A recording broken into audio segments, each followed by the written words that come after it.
Rock stars, welcome to part 2 of, oh heck, I don't even know the name of this, but you know, it's bar chords. I don't even know the title of this. We're unlocking the power of bar chords. Thank you, Emmy. We're unlocking the power of bar chords, and I said that, friends, if you remember, there's 2 things that we need to think about, really with everything with guitar, but specifically when we're talking about bar chords here. There's a learning bit, right, where we have to learn, like, okay, anything that can be done here in the open position can be done further up the neck, so we need to understand that concept, and that's literally something that's just happening in your brain, and you can 100% understand that and not be able to play bar chords. You can also do the second part, be able to play an F bar chord, or maybe not even know the name. You could physically be able to do this and still not know how to come up with the 120 chords that we're going to come up with today. Now, I mentioned in my post there earlier, I said I was going to teach you 120 chords today. I apologize, that's probably not going to happen because I'm going to be teaching you 240 chords, or ish, something like that. But it's going to be a lot more chords than I said. The PDF that we're providing for you today, which is in the link of the description of this video, you're going to find 240 chords. Essentially what we're doing is I think I have 20 forms in there. And from those 20 forms times the 12 different keys, we're going to come up with 240 bar chords. And in fact, they are the bar chords that you're going to use the most. If you know these, in fact, you don't even have to know all of them. If you know just the 10, if you will, the 10 forms times the 12 different keys, if you just know those, you literally will be able to play 99% of all the chords that you're ever going to see. The other 1% or half of a 1% will come from the other 120 chords that I'll show you, and then the other 0.5% is going to come from some other chords that you're rarely going to use. They're important when you need them, but you're not going to use them very often, okay? So that's the way I like to teach. I like to teach you the stuff that you're going to use a ton at first, and then later on we can go into the stuff that you're not going to use as much. Cool? All right. So yesterday we talked about the part 1, which is let's talk about why it is that you're having an issue playing bar chords. And number 1, everybody has issues with bar chords. It's not you. There's nothing wrong with you. Everybody has issues with this. Same way that everybody has issues walking when they're a child, talking when they're a child, learning a new language, no matter what age, learning a new sport or new anything, right? The whole reason is that you're learning it is that you don't know it. So it's going to take a little while to get it. But I don't know why with guitar, sometimes we go, I should just have it. You know, we see somebody else maybe smaller than us or whatever, and we see them and they're playing, or they're younger than us and they're playing great, and we just think, oh, well, I just need to put my hands on the instrument and it's going to happen. But alas, there's more to it than that, right? So yesterday we talked about breaking the chord down into 2-note double stops. So when we play 2 notes at once, you know, like this, it's called a double stop. So in this case here, we took an F chord, F major chord, which is the E major form, bumped up a half step, right? And then we said, let's take that chord and do 2 notes at a time. And then we did 3 notes at a time. And then we did 4 notes. And then 5 notes. And then finally, 6 notes. And the reason that we're doing that is twofold. Number 1, it is the way to break it down so that we know specifically what is happening wrong with your chord. Because a lot of times, you know, if you have a computer and the screen doesn't work, you might go, then I'm throwing this computer away, when in fact, the computer works, it's just the screen that's broken. So what we want to do is we want to pinpoint exactly why it is that the chord is broken or not sounding the way you want it to sound. Instead of just throwing the baby away with the bathwater, let's understand specifically what's wrong with that chord. Let's fix that thing. And then now you do play bar chords. Instead of being, you know, a broad stroke of I can't play bar chords, I'm not a bar chords kind of guy, that sort of thing. No more. Now we've drilled down with the 2 and the 3 and the 4 and the 5 note versions of this. And what that allows us to do is it allows us to find specifically what it is that's wrong with our chord. And then you just work on that, and then that's the part 1, okay? For more on that, watch the broadcast from yesterday, because I really drilled down and I walk you through it. You can do this a million times yourself. You'll get it. You don't have to do it a million times. Do it one time after probably an hour or so. It's going to be a lot easier for you to play a bar chord, because you're going to know where it is that you're lacking. Cool? Okay, so we got that. And again, you can have that ability and not know the information that I'm going to give you today, which is going to absolutely liberate you in your understanding of chords on the neck. So there's 2 parts to this. Or you could know all the chords and still not be able to physically play the bar chord. Cool? And that happens a lot in music, where your mind might get it first, and then your hands will take longer, or vice versa. Cool? All right, so that was part 1. Part 2, what I'm going to do is I'm going to show you why it is that one form, why do we spend all that time, Eric? Because just like anything that's worth something, it requires some energy to get to it, or some time, or some dedication, you know? If you want to look like Mr. Universe, you got to act like Mr. Universe. You have to eat like Mr. Universe. You have to lift weights like Mr. Universe. Whatever it is that you want to do, you got to do those things to earn it. And that's what we did yesterday. So now, with these forms, now that we have that one F chord form, we are going to delve in further, and we're going to do all these chords here today. Okay, let's do it. Now, a couple things very quickly. There's a PDF for this, and it's the very first link below the description of this video. It is on YouTube. I think it is on Facebook, Instagram. Obviously, it's not, but it will be other places. And this is part of that PDF. So it's going to be several pages. It's going to talk about the concepts of bar chords. It's going to give you forms of the actual bar chords, the whole 9 yards. Okay, so we touched on most of that yesterday, today, but it's worth a read, okay? And then finally, we're going to have the forms, and that's what we're going to be doing today, is we're going to be looking at all these forms today, okay? Awesome. Download that right now. You don't have to sign up for anything. You just click on the link, boom, it's yours. That's my gift to you, okay? As well as the Unstoppable Guitar System Standard. So, you know, a lot of these things that I'm teaching are absolutely foundational things. I think the foundation is so important. If you don't understand those bits and pieces, you're going to get lost. Don't try to skip over the foundation because you think it's easy. You don't know it for a reason, because you haven't taken the time to do it. If you take the time to do it, you get those foundational bits, friends, will absolutely revolutionize the way that you play. Every expert will tell you this. It's all about the foundations. It's all about the principles, those beginner principles. That's what UGS Standard's all about. It's free for you today. I believe it's the second link below, but nonetheless, Mike just put that on the screen, YourGuitarSage.com/UGS, okay? Let's go very quickly. If you haven't liked this video, please like it, thumbs up, you know, all that good stuff. Hit subscribe, notification bell, and please share it with a friend.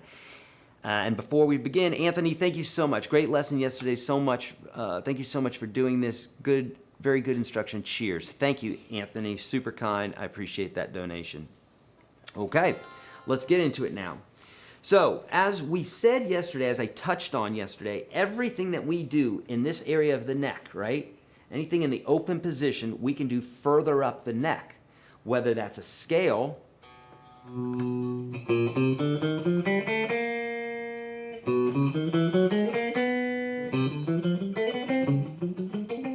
this is just the major scale, and anything we do in this open position,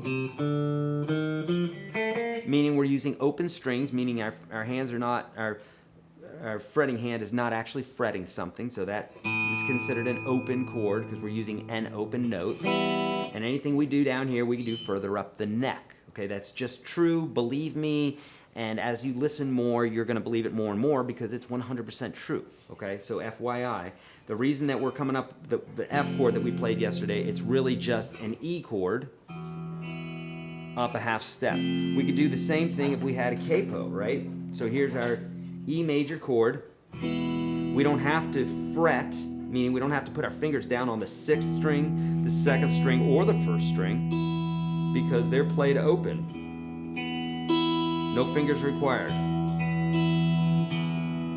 Cool. Now if we take the capo and we put it on the 1st fret and we take that same form that we were holding here for the E and we move it up, now we have an F.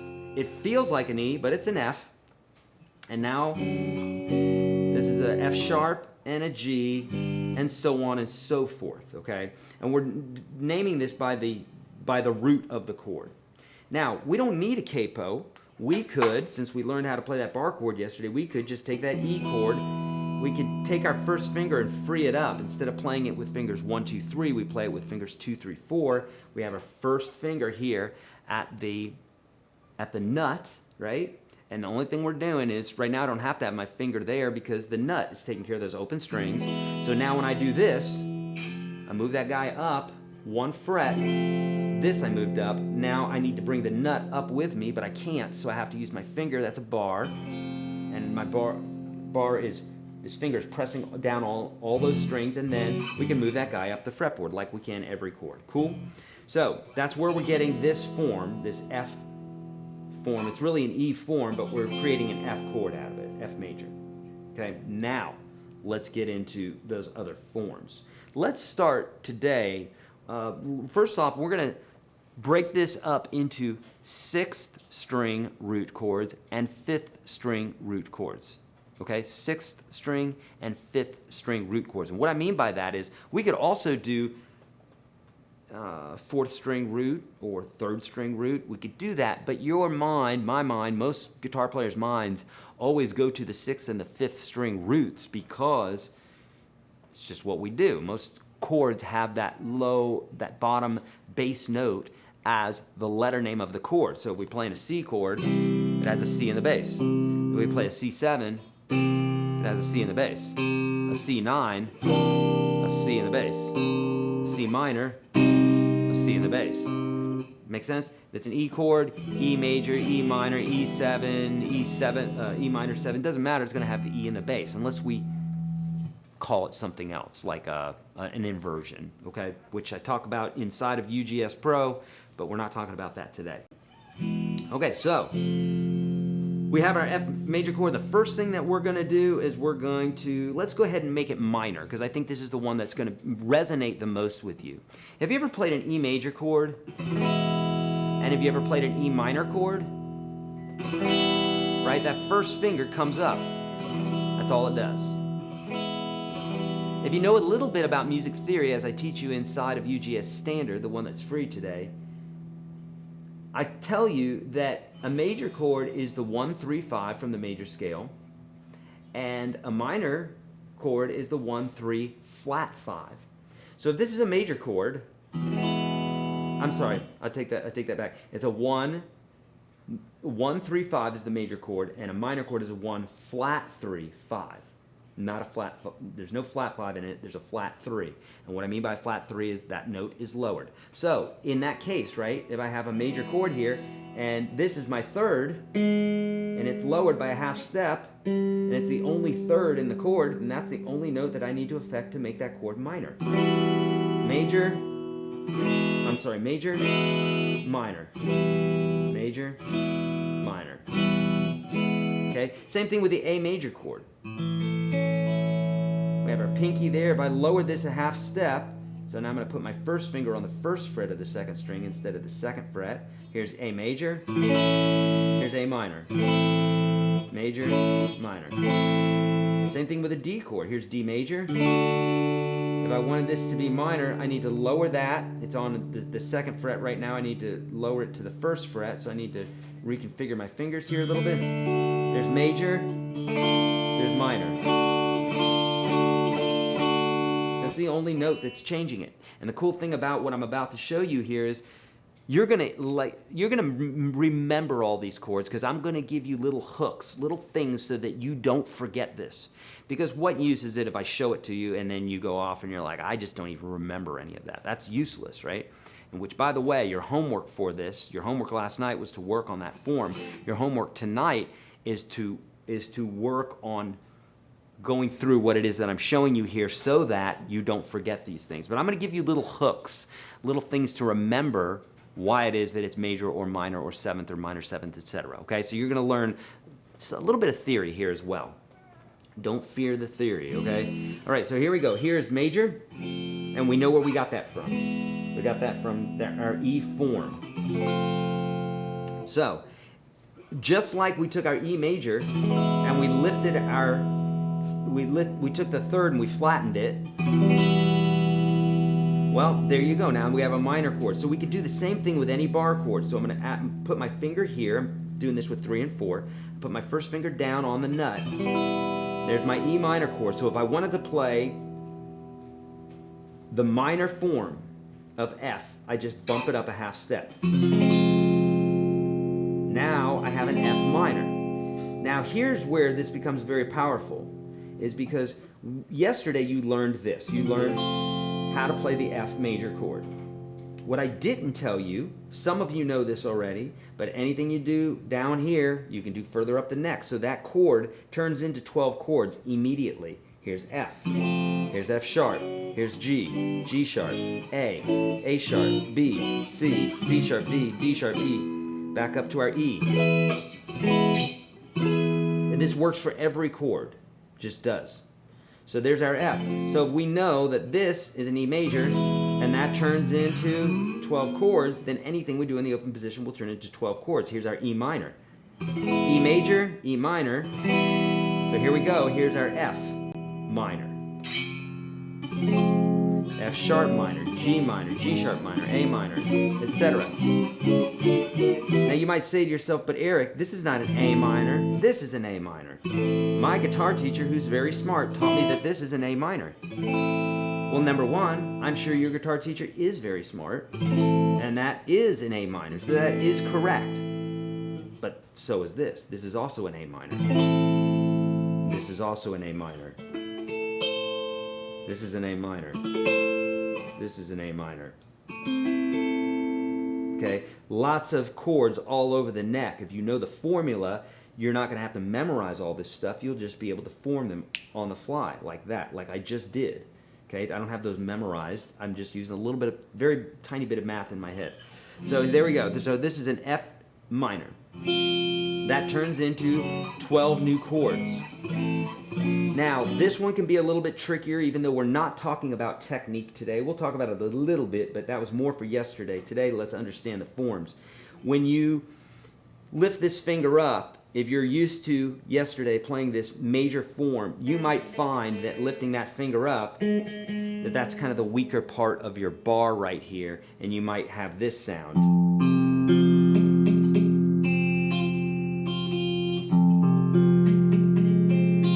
Type of thing. That just means you need to give it a little bit more weight there, okay? Make sense? A little bit more weight right there. Okay, so now that's minor. Now remember, for each one of these, we are going to have 12 chords because there's 12 different keys, and the only thing we need to do in order to change the key is to move it up a half step. So we are already into 24 chords. And in fact, they are the 24 most used chords of all times. And in fact, if you were to analyze all music, you would probably find that 95% of all music only has major and minor chords. Boom, isn't that awesome? Pareto's rule. Let's learn the stuff that we need to first, and then we can get into the higher level stuff later. Don't try to go to the higher level stuff right away. Not a good idea, okay? David, thank you so much for the donation. Super kind, friend. Okay. Now, let's look at a seventh chord. Let's talk a little bit about the theory. So a seventh chord is this. These are just some notes that I have for myself here, but I'm gonna be using this for you as well. So a major chord is a 1, 3, 5. A minor chord is a 1, flat 3, 5. A 7th chord is a 1, 3, 5, flat 7. So if you can see that, right? Bring it in, I'll go to camera 2. Down. There you go, brother. Closer to your guitar. Yeah, and this is going to be Greek to you. It's most likely going to be Greek to you right now, but just understand that's just because you don't have the other steps that are required, and those are in UGS standard. I obviously can't teach that information every single time in every single video because these would get even longer than they are. And so for those folks who are brand new to guitar, I'm sorry, you got to get into UGS standard. Then you can be up to speed with everybody here and we can move together as a team, right? Okay, let's do that. So a 7th chord, also known as a dominant 7th chord, is a 1, 3, 5, and flat 7 from the major scale. If you're not interested in this, that's okay. You don't have to be. But I know there's some folks out there like me who really like to know the whys of things, right? And if you're like that, if you're like me and you like to know the whys, then you'll want to know that the major scale is the 1, the 3, the 5, and the flat 7 from the major scale. So let's say we took the major, G major, and we said 1, 2, 3, 4, 5, 6, 7. And we took that flat 7. So now if we combine the 1, the 3, the 5, and the flat 7, well, the 3 and the 5 are on the same string, so that's not going to work. But we have the 1, we got the 5, we got the flat 7. We could use our little springboard technique that I teach you to go down 2, up 2 to find that 3rd. So now we have a 1, a 5, a flat 7, and a 3. And that is a 7th chord. It's a G major 7. So for those of you that want to know the theory behind it, that's the why. But for those of you that don't care about that, let's go back to our E form here. Here's E major. In order to make this a 7th chord, we just need to take the high E here, or the one in the middle, and drop it back a whole step. And we're going to do that right now. Now we just play it open. So my first finger's on the first fret of the 3rd string, second finger's on the 2nd fret of the 5th string, and there we go. That's an E7. And again, friends, anything that we do in that open position can be done further up the neck. So I'm going to free up that first finger so it looks the same. If we're doing like this and then we try to move it, you're going to get confused. So let's use fingers 2 and 3. Free up our first finger. It's laying on the nut as if we needed to, but we don't, because the nut's playing that. But when we go up a half step, then everybody comes along with. Now we have 12 new chords. Here's our F 7th chord. And every note should sound. These are all in the PDF that I'm giving you with the correct fingering, okay? So just get the concept, get the basic concept right now. And don't worry about the technique so much. Remember, you have to isolate this. Right now we're just talking about concepts. So if you're having difficulty playing the chord, don't get overwhelmed, don't get frustrated, because that's not even what we're talking about today. We're just talking about understanding the forms. Give yourself a break. Practice these later on. You're not going to get them like that just because I'm showing it to you right now. You may get the concept like that, but you aren't necessarily going to get the chord right away like that. Make sense? So give yourself a break. Understand everybody's having difficulties with this, okay? It's not you. It's everybody. It's the guitar, okay? It's challenging. So there's our 7th chord, and we're just moving that guy up the neck, right? So we're up to 36 chords. I won't be teaching you 240 chords today, but I'm giving you that PDF that is going to bolster your chord vocabulary by 240, okay? I think once I show you the concept of this and maybe like 2 others, I think that you're going to get this, okay? In fact, I'm going to show you 6 others, maybe 7 others, we'll see. But I'm going to do them quicker because I think you get the concept here, and I want to make sure that we get to all your questions, okay? So our 7th chord. So we've done 3 chords now times 12. Now we have 36 chords. Let's talk about a minor 7th chord. Here is an E minor chord. It comes from our E major, but we lift that first finger up. And again, if we want it to be a minor 7th chord is a minor chord, so a 1 flat 3 5 with a flat 7 thrown into there. So you could think about it like this. You could think about it, a minor chord, lift the 2nd finger or lift the 3rd finger up. Or you can think about it as a 7th chord. There's our 7th chord, lift the 1st finger up. Okay. Now, we're going to play it, instead of 1, 2, 3, we're going to play it 2, 3, 4 to free up that 1st finger. I really want you to get in the habit of this. If you do this, everything else makes sense. So like if you took a C chord and you're like, well, let's free up that 1st finger so I can make a bar chord out of it and put that 1st finger on the nut. Now you can even make a bar chord out of a C chord. Or if you wanted to, if you were really into pain, you could do this with a G major chord.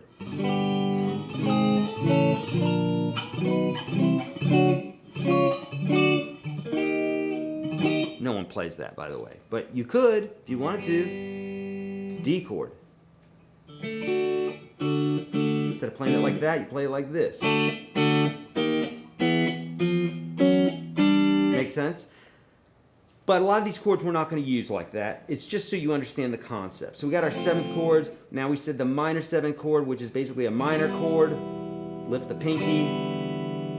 Or we could take our E7 chord, lift the 2nd finger. In either way, you just have 1 finger down. This is the 1st chord I teach all students, by the way. E minor 7. It's the easiest chord to play. So in this case here, we're going to play with our 3rd finger. 3rd finger on the 2nd fret of the 5th string. Just like that, barring right here, and this is what I'm doing. That's an F minor 7. Now this one's truly going to test your bar chord abilities, because here you have 5 fingers or 5 strings that are being taken care of by the bar and only 1 that's being taken care of by a fingertip. So you're being challenged more today by this chord than you were the F chord yesterday. But again, alas, don't fret, because we're just learning forms right now. You being able to play them is another story, and that only takes practice. Unfortunately, that's not something I can give you as quickly as I can give you the knowledge and some of the hacks and tricks in order to get there quicker. But it is going to require you digging in. Okay, you know that though. Okay, so here we go. So here's our F minor 7 chord, and so on and so forth. If you're wondering how I'm knowing that this is an F sharp and a G and a G sharp and an A, that's covered in the Know All the Notes on the Fretboard video that's for free for you inside of UGS Standard today. YourGuitarSage.com/UGS. The link for that's below this video, by the way. So again, now we've got the F, we've got that minor 7 form. We're calling it a minor 7 form because every single time we move it, it's a different letter name, a different root. 12 new chords, friends, all right? Super easy. All right, that brings us, that's 48 chords. Let's move to, I'm going to do, say, 5th string root chords. Let's do that. So 5th string root chords would be chords that have the root or the letter name of the chord that all the math is determined, the 1, the 3, the 5, the flat 7, etc., etc. All that is built upon. We have to have a benchmark. We have to have a, I say it all the time, the carpenter's square or a ruler. We have to have a benchmark, something to compare other things by when we're talking about measuring, right? Fair enough, right? We need something to measure by. So in this case here, if we're having a 6th string root chord, that means the root is on the 6th string and all the notes are built upon that benchmark.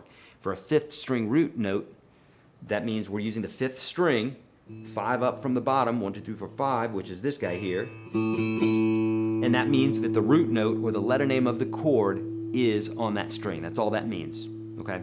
So we have an A major chord. It has a A it has a bass note on the 5th string. We have a C chord. It has its C on the 5th string. A B7 chord has a root of a 5th string. It has a 5th string root. Okay. Now all those were different, A, C, and B, but they're all on the 5th string. Cool. All right. Good. All right. So now Tim is saying makes too much sense. It's exciting. Good, yeah, lots of light bulbs going on. Beautiful, I love it. Love it. Okay, so now let's take a few of these open forms, because remember, we're getting most of these from the open chords anyhow. That's the ones we play in the beginning, the cowboy chords, right? So let's take an A major chord. Right there. 2, 3, and 4. We're freeing up that first finger to go right here. Now this one is going to be more challenging. Friends, from here on out, let's not even worry about it being challenging right now, because I just want you to get the concept. This stuff is going to happen in time, over practice, over days, weeks, months, years, however much you practice. Depends. It may only take you a few days if you're practicing intensely with focus. So there you go. There's our A7 chord. Now we put our first finger here. We bump that up. We have a A sharp. And then we move it up again. We get a B and a C. But Eric, I thought this was a C. It is a C. You're correct. So is this. So is this. And this. And this. And this. And this. And this. All these are C chords, because they're all over the fretboard and they're using that formula 1-3-5. I just have the forms memorized, which you could too. It's not that difficult. You'll get it in time. So we bump that A form, right? It's a form because we're getting it from the A form, the A chord. That's why we call it the form, but we can all agree that this is not an A chord anymore, but it sure looks like the A form. Agreed? Yeah. So, and so on and so forth. We go up the fretboard. We're going to get 12 of those before we come back to the end of our musical spectrum again.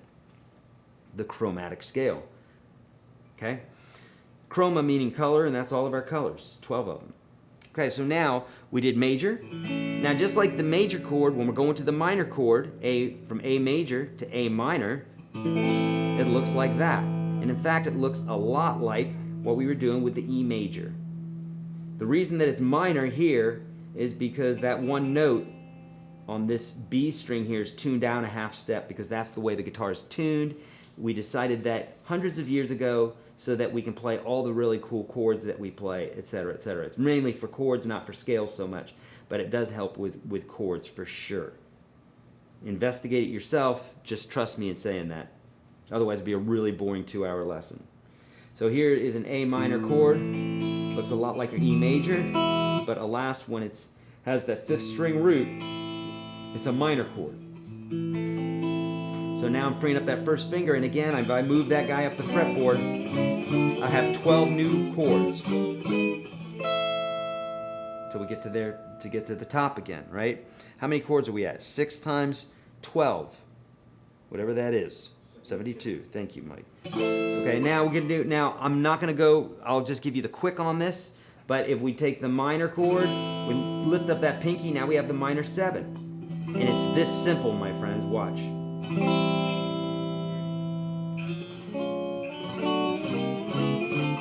Every single one of these, 12 new chords, right? Every single one of those is a new chord. So 12 more chords.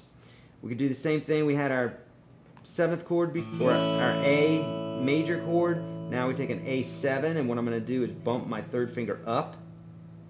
And now we have 0, 2. This is, by the way, that 0 is on the 5th string. We're going to the 1st string now. So 0, 2, 0, 2, 0. Don't fret if you don't have these fingerings, because you do. You have them in the PDF, the free PDF that I'm giving you today. Description of this video, okay? So there you go. There it is in all its glory. It's the 7th. Now, if I put my first finger down like that, that preps me for moving this up the fretboard.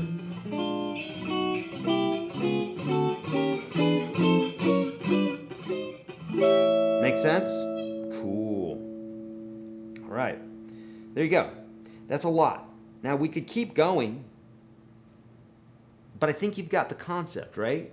I mean, we could do this with anything. Suspended chord. Let's talk about 12 suspended chords. Here you go. So here's an A major chord. If we take that pinky, we extend it 1 fret. So we go up to the 3rd fret on the B string. Now we have a suspended chord. So I can just take that and just move it on up the fretboard.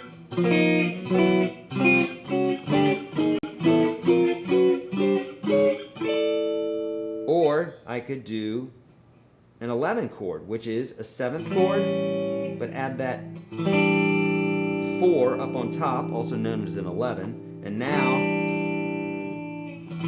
we have 12 other chords.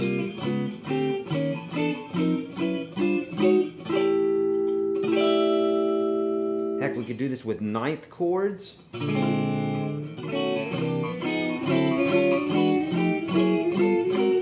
Doesn't matter, any of them. So, again, we could keep doing this, but at this point, I think you probably have it. I tell you what, let me know if you have this. And this is going to be like a majority. If one of you doesn't have it, then we probably won't go back and look at this. But if I see a bunch of no, I don't get it, then I'm going to keep going here, okay? So let me know. Give me a yes if you got this. Give me a no if you're like, I have zero idea what you're talking about. I play the radio and that's it. The radio. Is there people play radios anymore? Or radio stations? I don't know. I don't even know. Let me know. Yes, did you get this? No, you didn't get this. You'll know in 30 seconds. Mm-hmm. And I don't know, is my chat up to date there, Mike? Probably not. It is. It is. Okay, good. And so also, let me know this on Facebook, friends, because I'm looking there too. Seeing a lot of yeses. Seeing lots of yeses. Good. See, I'm not seeing anything. Nothing. It looks like it's not refreshing. Okay, let's You're try. on the proper thing, but it's not refreshing. Why do my computer do this? I don't know. Okay, so I'm gonna go on that there's lots of yeses there. Emmy, if you're able to reset that or whatever, dear Lord in heaven, I don't know why it does that, but You're a resounding yes. So yes, resounding yes. Okay, good. You guys get this. We won't continue then. Just understand there is not a single chord or a single scale or anything. Zero things. Don't ask. But will this work going up the fretboard? The answer is yes. But what about this? The answer is yes.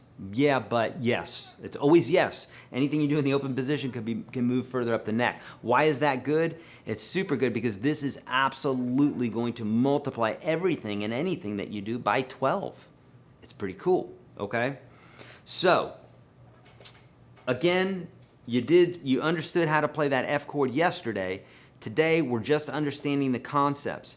Now, it's going to take a little bit of time to marry the two because you understand the concepts, but you may not be able to play all of these. Make sense? And Em, if you need to reset that, that's okay too. I probably will have to. Yeah, that's fine. Go ahead and do that. All right, so let's do this. So, Mike, since we're resetting that, I'm going to need you for the questions. So you feel free to pop any up there, or if I missed any donations or something like that, let's talk about that. Oh dear Lord, are you for real? Hold on here. I got to type in a bunch of stuff to my computer here. We're doing this by design so that they know we are live. We are definitely live.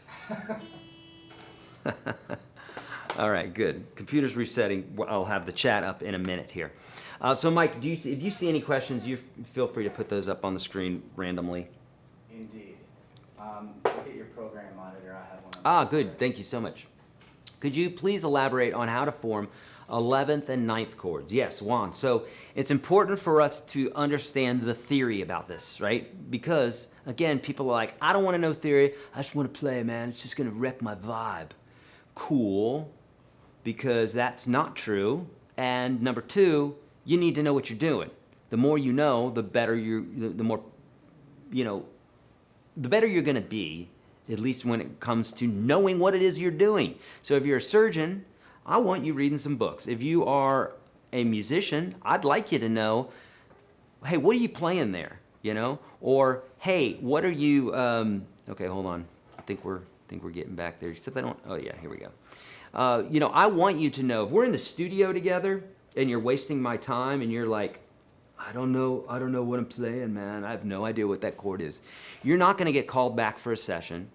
You're not going to be called back to jam because you don't know what it is you're talking about, and we need to be able to talk, right? So don't fear the theory. I promise you. It's stuff that will absolutely liberate you. So Juan, we need to know how to form these chords, but formulate them in our brain so that we can formulate them on the fretboard, so that we can formulate them forever on any instrument, or let's just say it's guitar, we can come up with any form, right? If I said that this is a G chord, and so is this, and so is this, and so is this. And I could go, you've heard me do that before, so many different ways that we could play that chord. But the reason that I'm able to do that is not because I memorized it. I've never memorized 1 to a million. Neither have you. That would be goofy. You didn't memorize it. There's a system for doing it. Because if I took a million face cards or a million playing cards and said, memorize this deck, I used to do exercises like that, not with a million, but with a whole deck. There's a way to do it. But if you don't know that method, then it would be very difficult to do this, and you wouldn't be able to do it right off the bat, like 1, 2, 3, 4, 5, 6, 7, 8, 9, 10, 11, 12, all the way to a million. You and I could both do that right now. We've never done it before, but we know we could do it because there's a system for doing it. In the same way that I come up with chords, or I come up with scales, licks, duplicating the scale all over the fretboard, we have to know what it is that we want to do. We have to know the theory behind it. This is why I emphasize this a lot. So Juan, sorry to get off on that, but it's very important. So when we're talking about an 11th chord, or we're talking about a 9th chord, those are dominant chords, also known as 7th chords, but we're extending them. We're putting another extension on top of it. Just like we had the 1, the 3, and the 5, as you notice, we're skipping, right? Those are odd numbers. We're skipping notes. 1, 3, 5, 7, 9, 11, 13. Those are all the odd numbers of the chords, or of the scale, and because of that, that's how we come up with harmony. Doesn't mean that we have to stick to that strictly, but it's the most resonant to the ear. So we have a 1, a 3, and a 5, and for 7th chords we add the 7th. So then we have. So when we're talking about a 9th chord, technically we're talking about a 1, 3, 5, 7, 9. So we're just stacking them up. We're adding another color. So how do we find that? It's very easy. Play through the scale and go up 9. 1, 2, 3, 4, 5, 6, 7, 8, 9. And add that note or an octave up to the 7th chord, and now you have a 9th chord. I'll say it again. A 9th chord is a 7th chord, 1, 3, 5, flat 7. Stick a 9 on top of it. If that confuses you, you need to watch my intervals video, which is inside UGS Standard, which I'm giving you free today. YourGuitarSage.com/UGS. Cool? Okay. So, how do we do this? So let's take a 7th chord. We know a 7th chord. Okay? Boom. Then we're going to add a 9 to it. So, here I am going through my scale. 1, 2, 3, 4, 5, 6, 7, 8, 9. If it's a G7 chord, I need to use the G major scale to find the 7th. Cool? 1, 2, 3, 4, 5, 6, 7, 8, 9. Now here's my chord, and I need to play that note, which is the same string as this one. So I can't do that. Here's a little fact. You can only play one note on a string at a time. I think you probably know that. But if I want to play this and this, I can't do it at the same time. Only one note will sound. So this is an A, but so is this.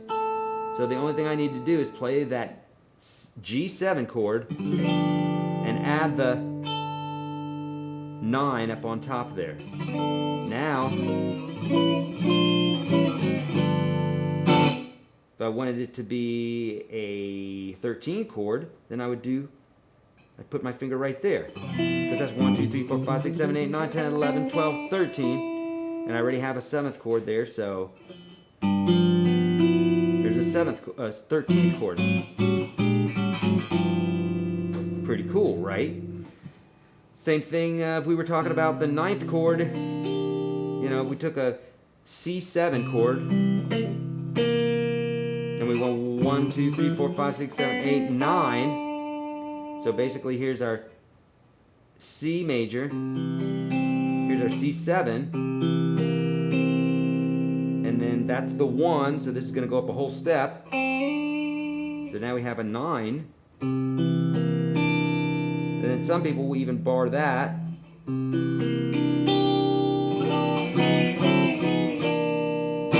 That's our 9th chord, okay? So really, truth of it is, anything that you do here, if you understand the formula and then you can form it somewhere on the neck, then you can form it 12 other places minimum. And now that's how powerful that is. So memorize a chord, and then you got that chord and you'll use it whenever you need it. Or find out the formula for that chord, and you could play it all over the neck, and then find out that you could move it up and down with these bars, and now you're 12xing that. I mean, what other way is there to learn than that, you know? In my opinion, that's the best way to do it, because you're saving yourself a ton of time and a ton of energy, okay? Great. Joe, thanks so much for the donation. Super kind. Thanks for everything. Super sweet. Thank you, bud. There's also one from him. Oh, him, yes. Thank you. These lessons are really helping me take guitar to the next level. Love it. I'm seeing so many beautiful messages come in from you guys like this, DMing me on YouTube, in the live chat. It's really, I appreciate it, because that lets me know that you want more of that, that's the thing that's helping you. So thank you for responding, and thank you for letting me know. I really appreciate that. Okay, let's get to another question here. And also, friends, all caps, question mark. Cool? All question mark, all caps, question mark.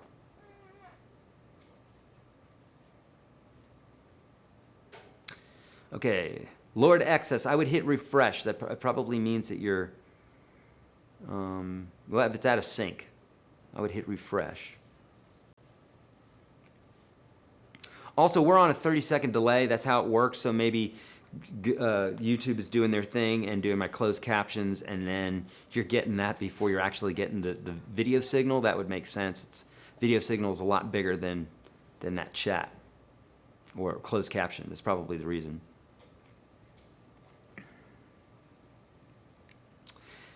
What thrash metal said here is very true.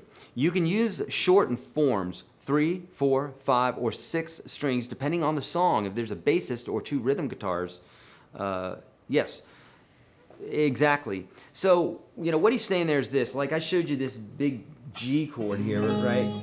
I'm using 6 notes. There's not really a need to do that unless I want to have that sound. But you got to think about this for a moment. If one person's singing happy birthday to you, and then somebody else is singing happy birthday to you, and then somebody else is singing happy birthday to you, and they all have my same tone, number one, that's really annoying. But what's going to happen is you could have a million of those, and it's not going to sound like a million because of a concept called masking. And it's when certain frequencies cancel out other frequencies or mask over the same frequency. So that's why when you go see an orchestra, the double basses do their thing, and then the violas, and then the violins, and the piccolo flutes, and everybody has their little space in the musical spectrum. If everybody was the same color or the same note or the same spectrum of notes, it would not be very entertaining, and you would lose much of what's being said. Then what's the use of it, right? So what thrash metal's saying here is that when you're in a band with a bassist, or other instruments, especially other rhythm instruments, guitar, bass, keyboards, that sort of thing, there's this basically a respect thing where when you're listening across, and as you are a more seasoned player, you will start doing that. So if the bass player is playing low notes, and you have an 8-string guitar or 7-string guitar, or maybe even a 6-string guitar, you might stay away from the lower notes because that's where the bass player is playing, and you'll be stepping on their toes a bit. This is just something to listen to. It's not something to be paranoid about, but if you hear this concept, that's exactly what we're talking about. So one guy in the band's doing this. And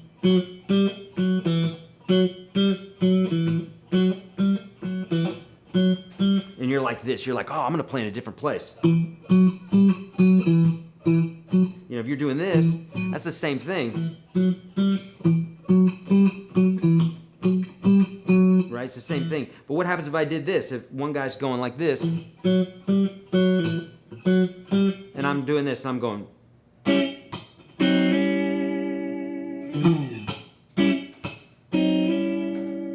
While he's going.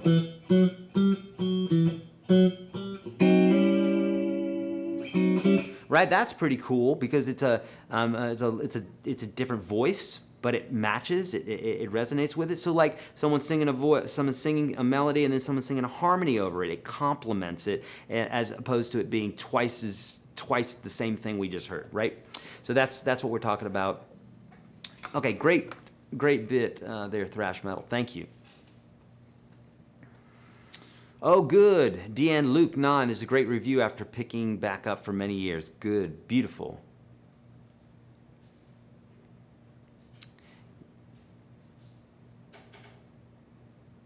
Yes.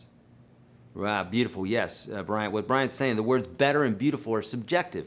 Chords have been taken in context, have to be taken in context, 100%. The seventh fits some context and not others. Yeah, I'll say it like this chord right here. Tell me if you like this chord, by the way.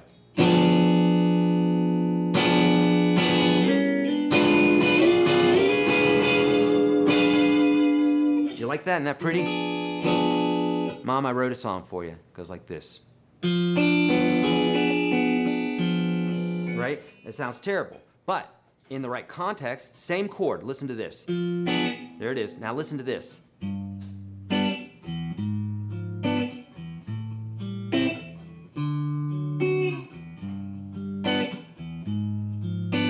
That chord right there is the terrible chord that we heard just a second ago.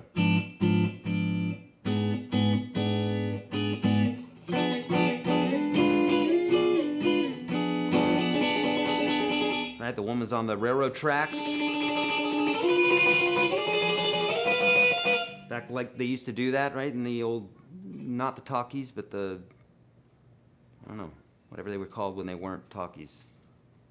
No talkies, I think they were called. So there's our diminished chord, and that works really nicely in between a major 1 and a minor 2. So it's a nice little walk up. So context, chords, it's all about context, right? Yes.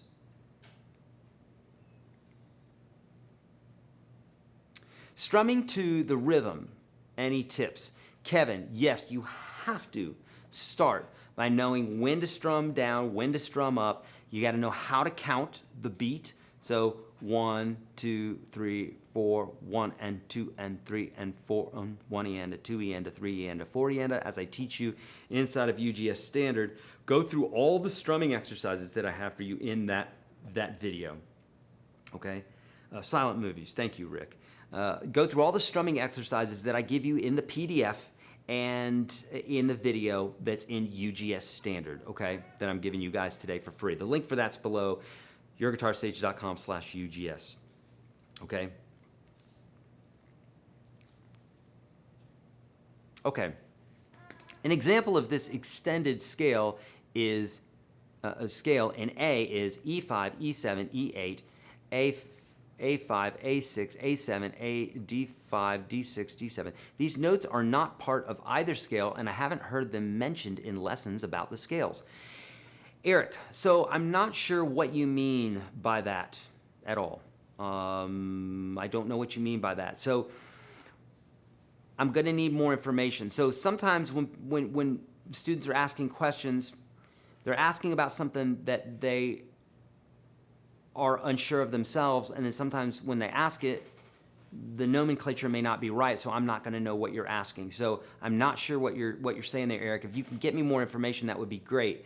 But you know, if I can help you, if I can tell you this, like when we're talking about the scale, you know, in the case of A, you know, 1, if you're talking about like a keyboard, right? Sometimes they'll call something like a C1, C2, C3, that sort of thing, and that's dependent on its octave. But with guitar, I mean, I suppose we could do that, but people don't really do that because they just don't. I suppose you could, but it's just not really a need for it. You're like down here, the 3rd fret, whatever.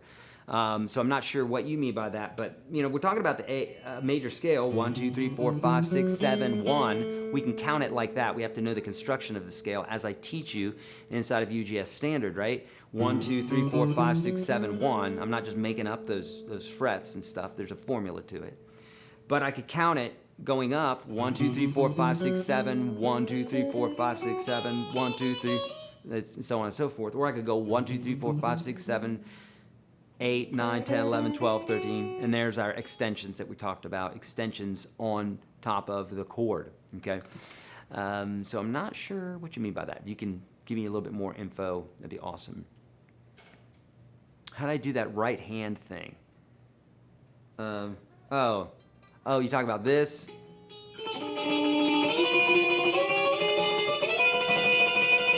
I'm just using my second finger.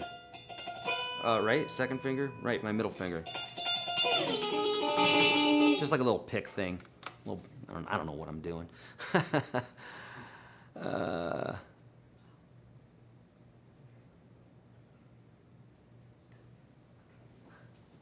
Okay, I'm gonna look at your earlier one. Sage, when noodling the pentatonic and blues scales following your how to solo videos, I noticed that other notes played on the E, A, and D strings sound right, along with the blues scale. Okay, so Sage, when noodling the pentatonic and blues scale following your how to solo vids, I noticed that other notes played on E, A, and D strings sound right, along with the blues scale. Okay, I think there's something still missing there because, yeah, sure, there's notes on the A string that'll sound good, there's notes on the E string that'll sound good, notes on the D string that'll sound good. There's notes that will sound good on every string, for sure.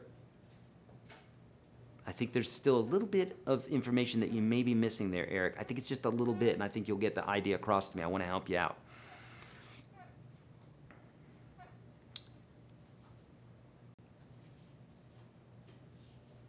What are the best exercises to strengthen your hand? And can you overdo it, causing injury? That's a great question, Lori. So here's the deal. This is the way that I feel about exercises.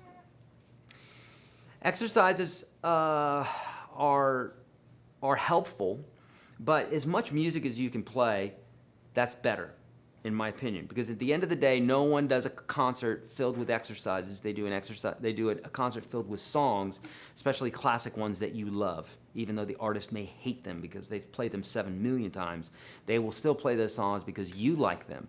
They also don't get on stage and play exercises because exercises are boring to hear.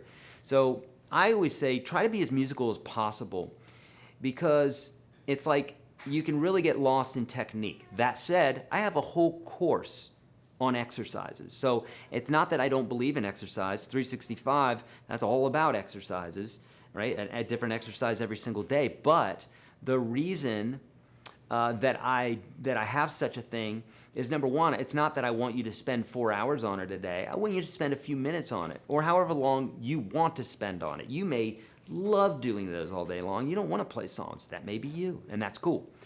Different sizes for all, right?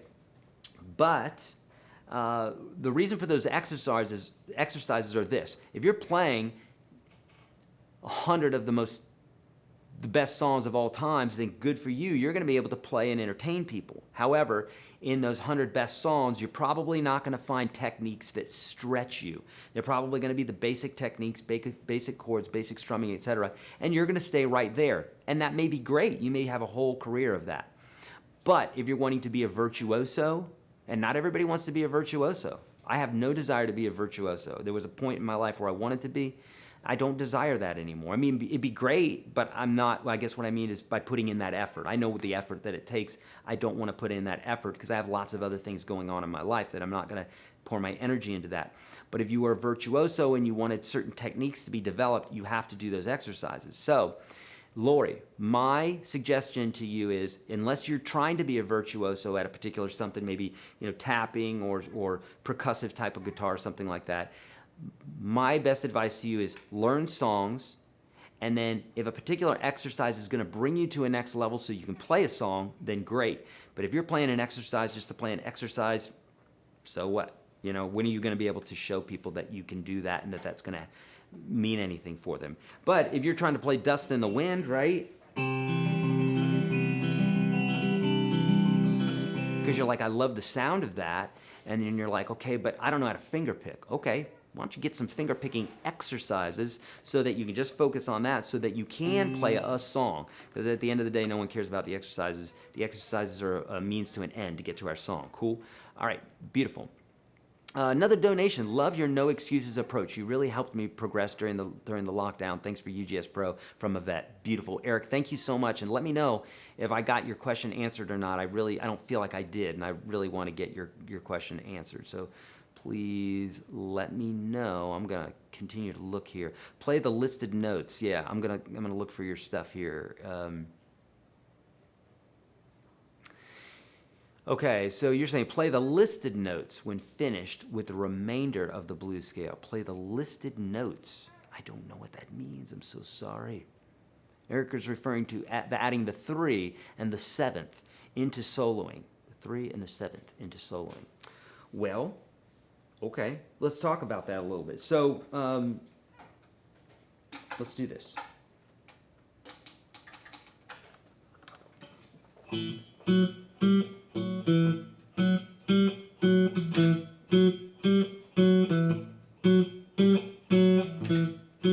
Daggone it with my loop here.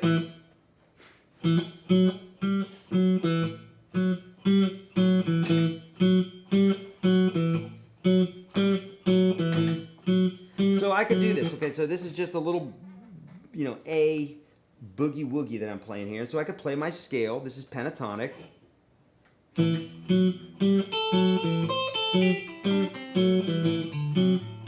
Right? Nothing exciting there. I can play my blues scale.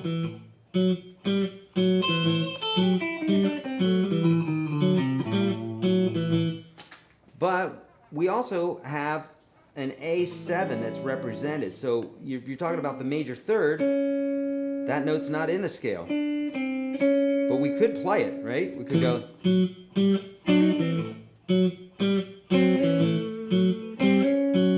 Or.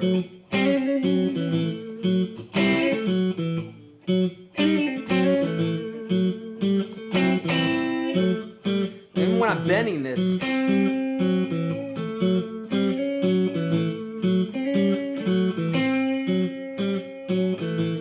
So right there, that's the major 7. It's not really in the pentatonic. It's not in the major blues, or at least it's not in the minor pentatonic or minor blues. It's in the major blues. So yeah, there are other things that we could put into this scale. I've got lots of videos on this too, by the way, Eric. They are, in fact, if you're in UGS, right, and you're a veteran, then I give that to you for free. Go to YourGuitarSage.com/veterans. If you're a U.S. veteran, a soldier, U.S., I provide that for you for free. So go to YourGuitarSage.com/veterans and get in there if you are not already, Eric. But I have a whole series on that. Like, let's talk about the major third. What about the major 6th? What about when we go to that 5 chord? Now we got 2 other notes that aren't in there at all. It's a major 2. There's a major 6 or major 7. What? Major 7 in blues? Yeah, right there.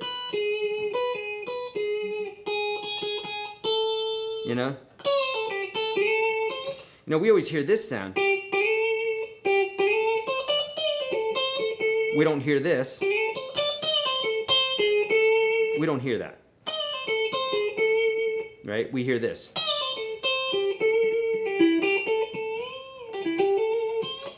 We don't hear that note, which is the major 7. But for that 1 chord, the 5 chord, it's got it in the chord. So why couldn't we play it, right? So lots of, I could go down that rabbit hole very, very easily. There's lots of stuff, yeah. Is that a cut on my left-hand thumb? No, it's not. I inked myself this morning. That's what that is. Yeah. Oh, I inked myself. All right. Oh, thank you, Indie Dead. Beautiful. Hey, brother.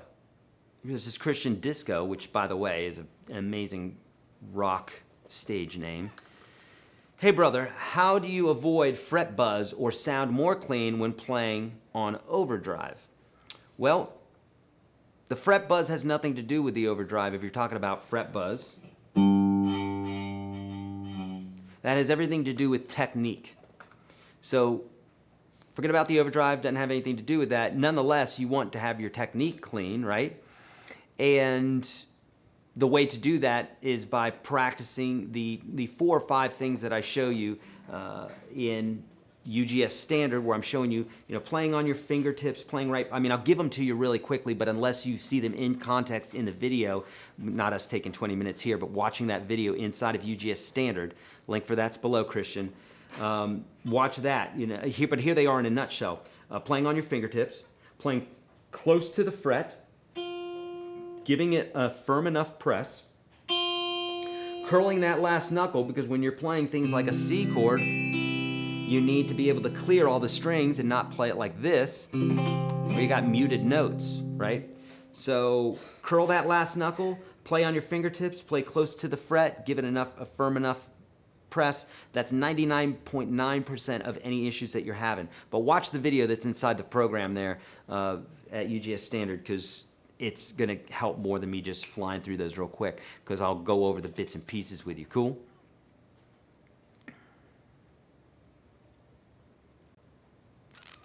Okay.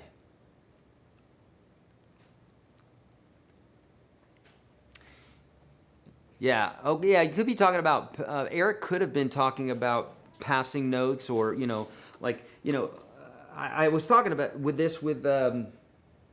Ford the other day when he was on the show, and I was saying, people will go, well, like, how do you know that you could play that note? Because you did that.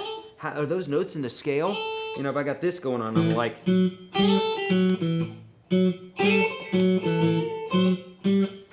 This note is not in the scale. We talked about that. That's the major 7. But if I do this, it goes by so quick, it's as if the note's not even being played. It's more of just like a tiny bit of spice. If you drop one flake of pepper in strawberry pudding, you're not gonna taste it. It's such a little amount, it's not gonna be a big deal, so don't fret it. It's not a big deal. And then we do this all the time when we're playing.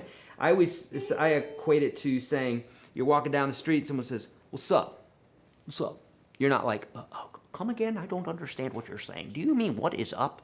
Yeah, what's up? You just say that, and you know what it means. So same thing when we're playing. That's like saying, what's up? Instead of going, we're giving it a little bit more soul. Make sense? Okay. So that could be what you're talking about. And in that case, any note is on the table. It doesn't matter. If this is my note, I'll go chromatically. Right? I just played the chromatic scale, but we don't think about it like the chromatic scale, because we're not playing each individual note slowly. Cool?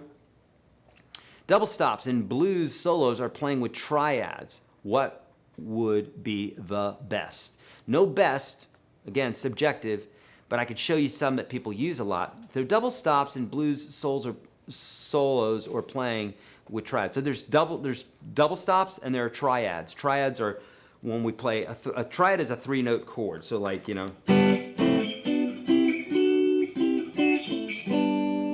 those are triads: major, minor, minor, major, minor, minor, major, major, major, minor, minor, major.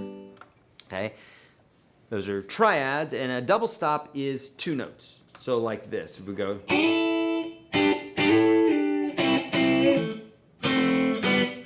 Or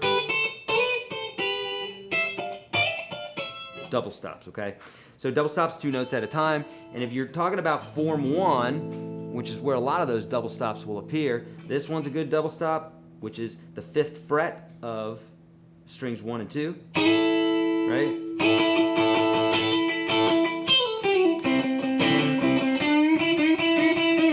That sort of thing. You could do this guy here.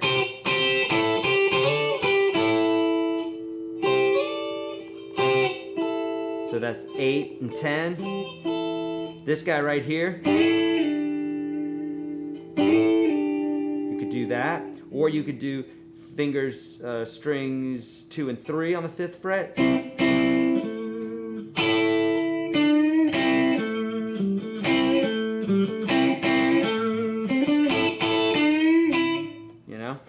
So many different ways that you could do that. I have a whole course within a course inside of UGS Pro on double stops. So if you really want to go down that rabbit hole, I'll see you down there, and we'll learn it together. Okay. Mark, good to see you, buddy.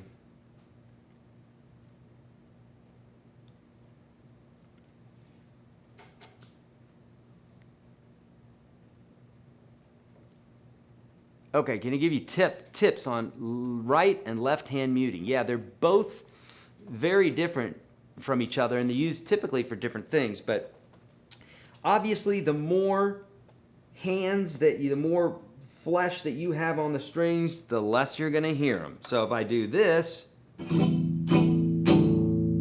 it's muted a little bit, but if I'm here,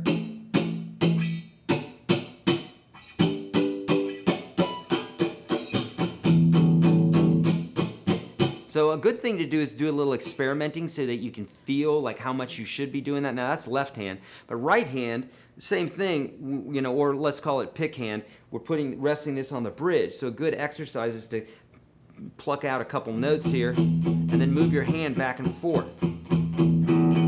so that you can find the sweet spot. Because again, there's no right or wrong. So what's right or wrong for you? How does it sound? Figure out what works for you.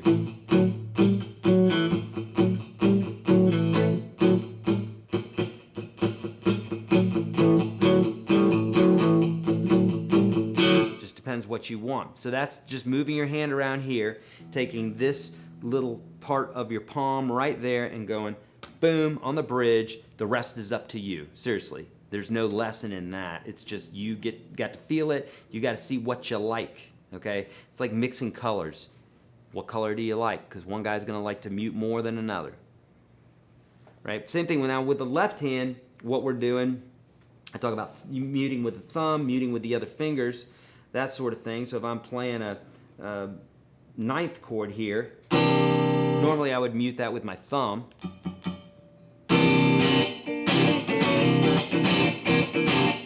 Or the Hendrix chord, right?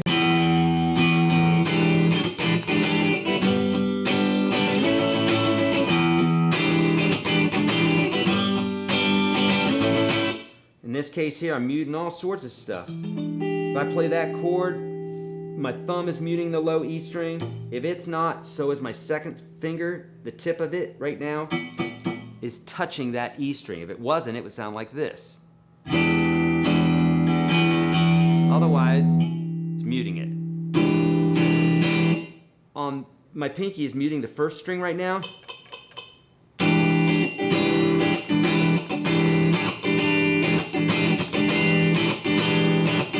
Right? So we can get that sound. If I didn't mute it, it would sound like this. Not so bad.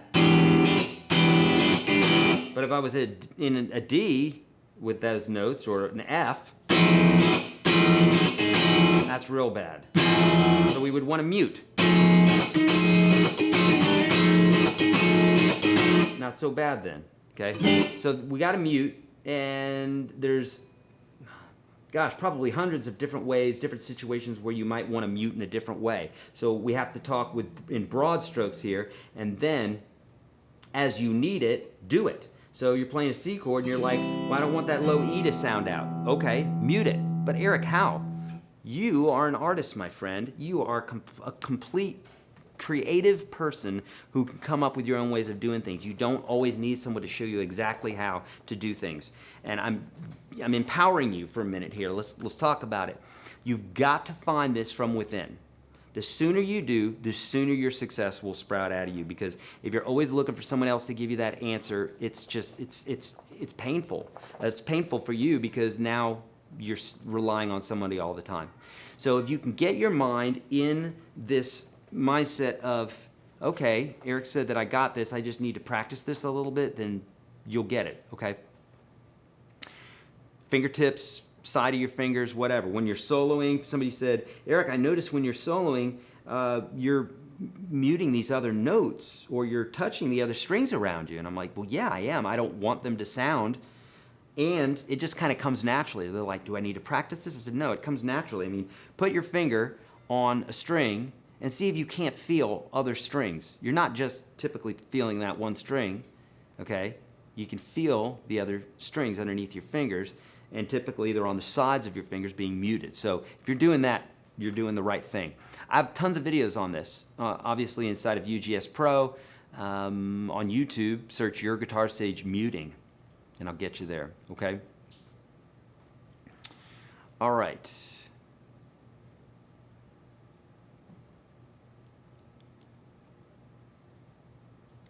Thank you so much, Dungeon Crazy. Eric, you're very thorough. I think it's awesome, and I hope the beginners are paying attention. I wish I had found this back in the early 80s because it's the count or beat. Beautiful.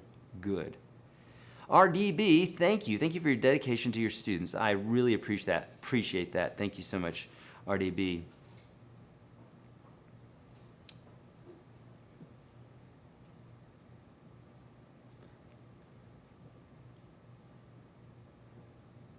Okay, someone's saying I missed something here. Okay, I'm looking.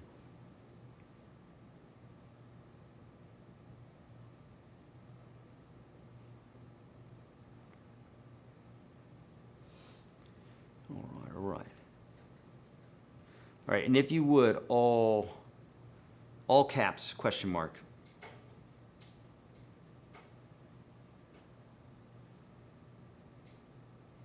All right, Mike, if you find another question from any of the other platforms, feel free to post those because I think my chat's out again. Emmy, if you can see if you can't correct that.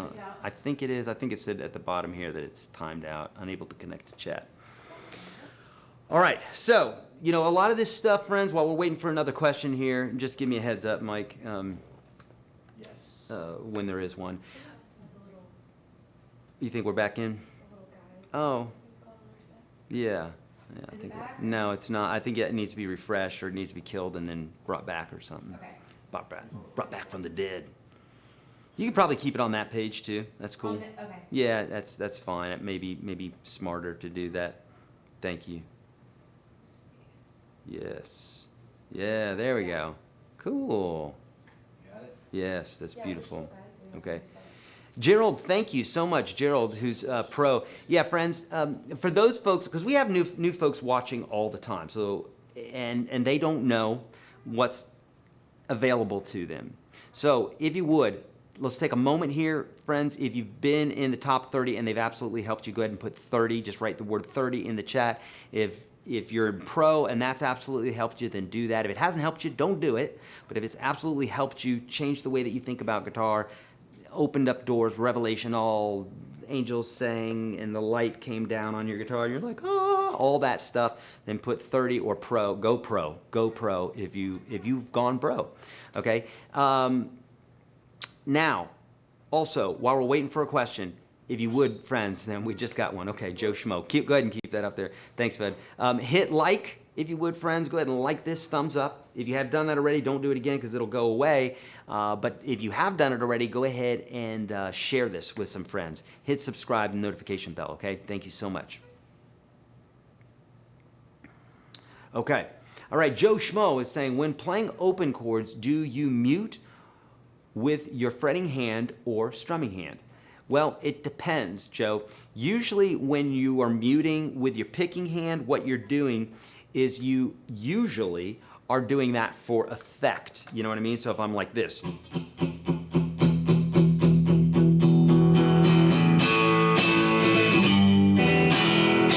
That sort of thing, right? Like a crescendo. So I'm doing that by muting and then getting louder, more aggressive with my picking. It's not to say that I wouldn't maybe say mute the low E string or something like that, but usually I'm not doing that sort of like string muting with my hand because I've got this big fat hand over here. It's going to be difficult to get individual notes. So I'm using it more as an effect for all of the strings. So if I want to mute something, like let's say I wanted to play a D chord and I don't want that low E string to sound, I'm not going to do this and then strum because now my hand is confined. I want to be doing these nice big, Pete Townsend type of things, right? So in that case, I'm going to mute with my thumb. Or if I wanted to mute the A string, I could do that too. Or even the D string if I really wanted to. I don't know why I would do that, but so I'm going to mute it with my thumb or my other fingers. But it's not very often that I have to do that. It's usually like the outside strings. Oh, beautiful. Okay, all those folks who've put 30 and Go Pro and Pro Lifetime, beautiful. Love it, love it, love it. Thank you so much for doing that. Let's folks know that it's not just me saying this stuff is going to help them. It really will help you. And like I said, the whole reason that I created the top 30 lessons is to just help people. because I had enough people watching, enough questions that were coming in. I was unable to answer all the questions, and definitely today I'm not able to do that anymore. It's just too much time. I could spend 24 hours a day doing it, and I still wouldn't get to everybody. So by creating that course, allowing you free access to it, you get to have all that stuff.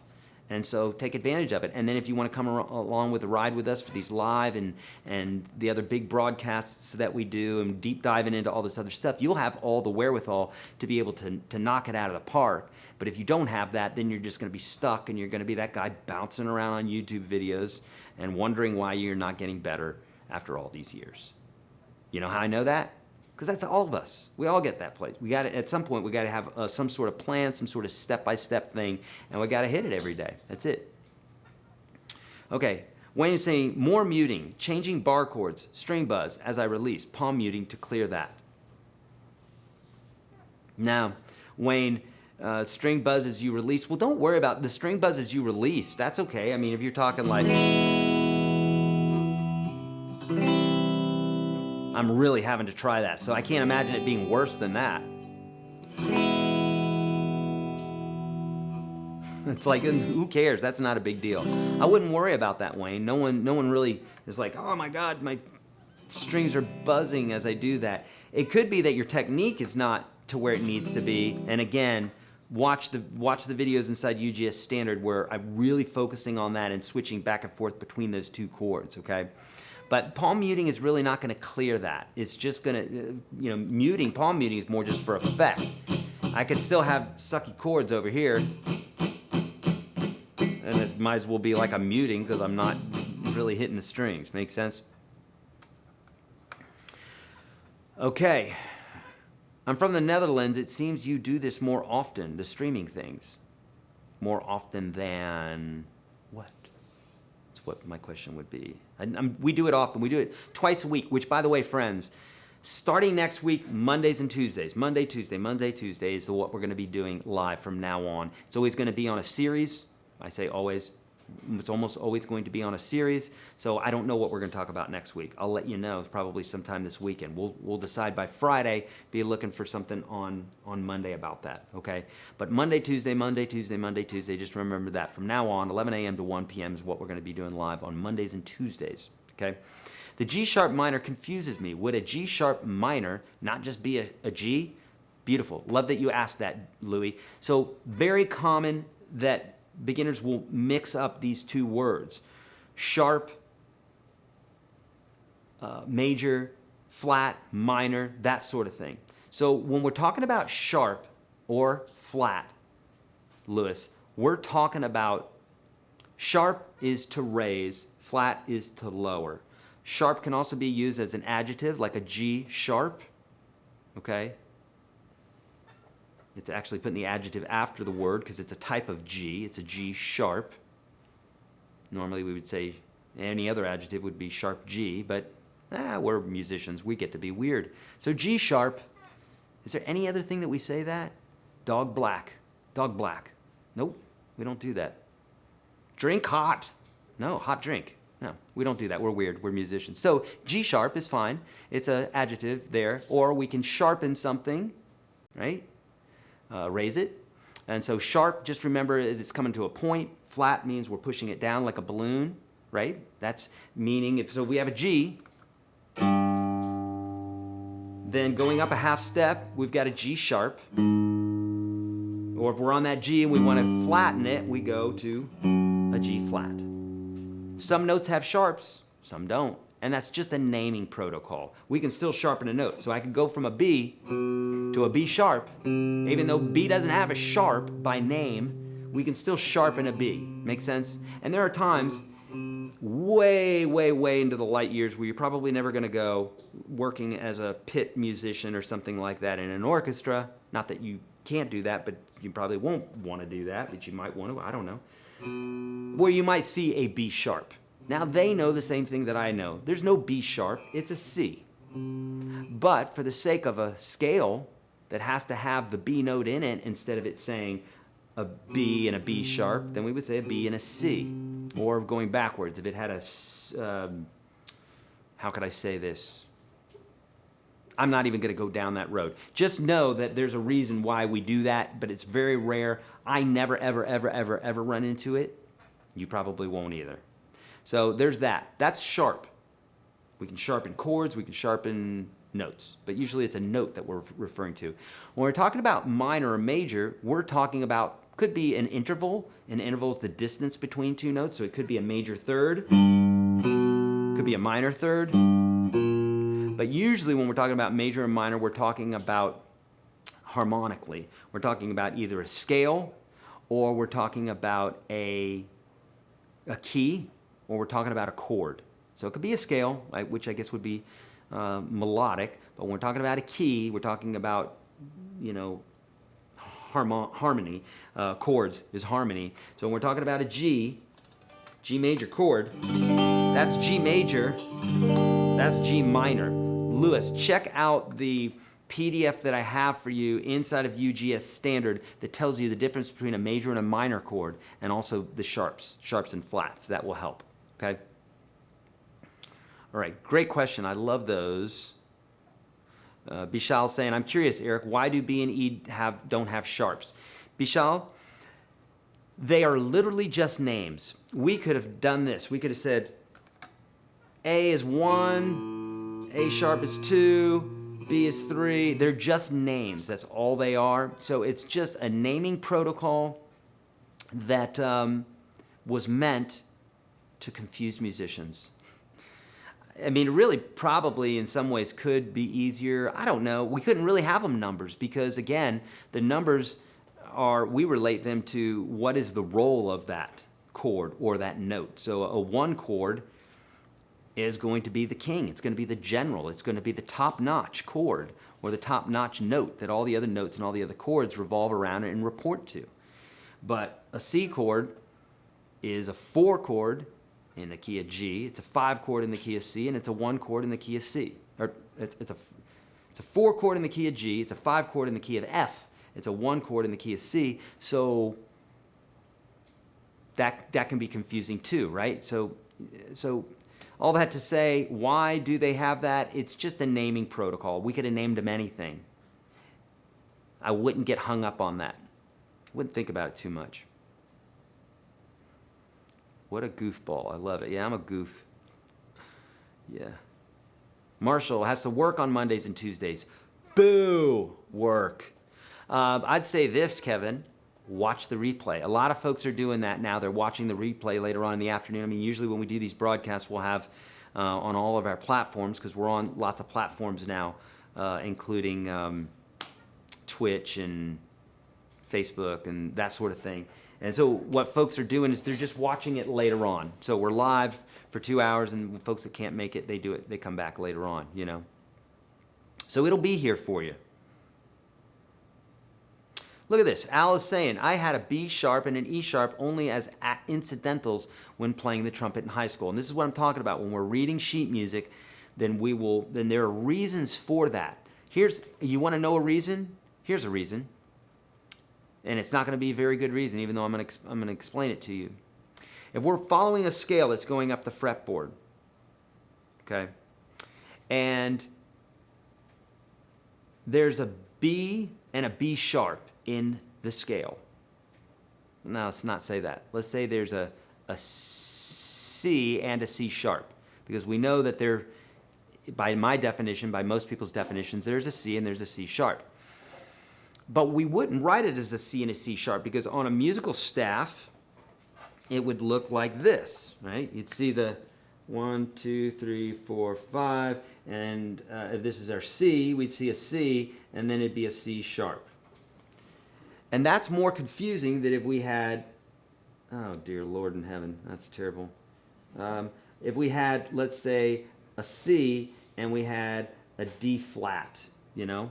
If it looks something like that, because it's on a different line. So automatically your eyes are going to be able to read it better. So there are reasons for notation that we might call something a B sharp or an E sharp, but that doesn't change the note, the actual note that's being played. It's just the naming protocol. But Eric, that still confuses me. No, it doesn't, because I could call you Bashal and I could call you Dangal, your last name, And you would answer by both. Why is that, though, Vishal? Why is that? Why would you answer by both? Because you are both. It's just a name, right? That's all it is. It's just a name. So don't get too caught up on that. Cool? But I like that when you guys ask me those questions. I think it helps me, challenges me to be able to explain something that is hard to explain. Oh, Kevin's saying, but I can't interact. I know. Boo. I don't like that. Okay. For the minor, you're referring to the third to change from major to minor. Yes, Stephen, exactly. Yes. Repeat, do you have any PDF on power chords or charts? Drew, no, there's no need to have a PDF on power chords because a power chord's a power chord all the world around. Here's a power chord. Here's 6-string power chords. Here's 5th-string power chords. They look the same. If we went to the 4th string, the only thing we do is we bring our pinky up a half step. That's the only difference. So instead of that, we got that. So, make sense?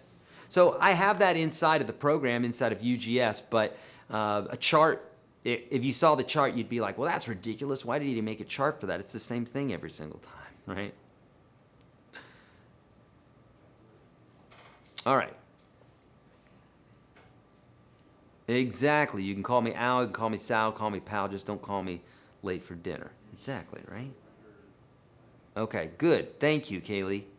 Thank you so much.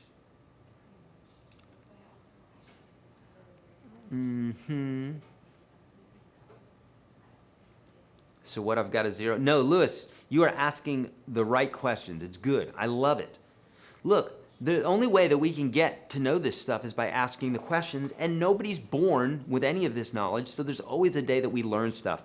To me, when I see a musician getting egoic about something they know, it's comical because they're literally showing the world, they're showing the world that they're an idiot. Not only that they're an idiot, but they're very, very egoic about their playing. When I see that, I'll see people explain that in a video that's very clearly a beginner video where I'm teaching beginners and I'm teaching them the names of the notes, and they're like, if you don't know that already, you're a moron. Like, okay, well, so you were born a year earlier than the other guy, or you started a year earlier, or what? Like, I just don't even understand that logic. It's not logic, it's illogical. It's dumb. Okay, good.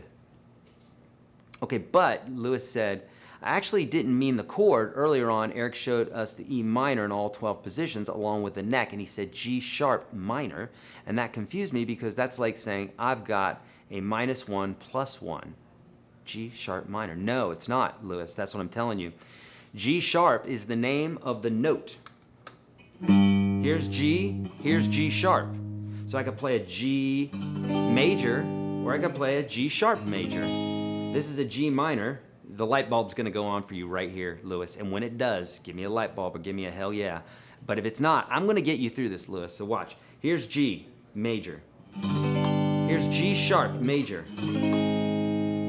It's major because that finger's down. Now watch this. I'm gonna go back to G major. I'm gonna lift my finger up. Now it's a G minor chord. Now it's a G sharp minor chord because the G sharp is related to the note that's moving up or down the note, and that's moving up or down the neck, and then we're building the chord on top of that. Does that make sense? Look, here's E major, here's E minor. E major, E minor. I'm gonna move this up the fretboard. F major, F minor. F sharp major, F sharp minor, etc., etc. Does that make sense? Cool? I think you'll get this. And if you don't, Lewis, let me know, because it would mean much to me if I see you go, yeah, I've got it, that makes so much sense. And if not, it's okay. We may not be able to get it right now. If you're not in UGS standard, that's why you're not getting it. And I would bet a large amount of money that you are not in UGS standard. It's totally okay. There's a first day for everybody.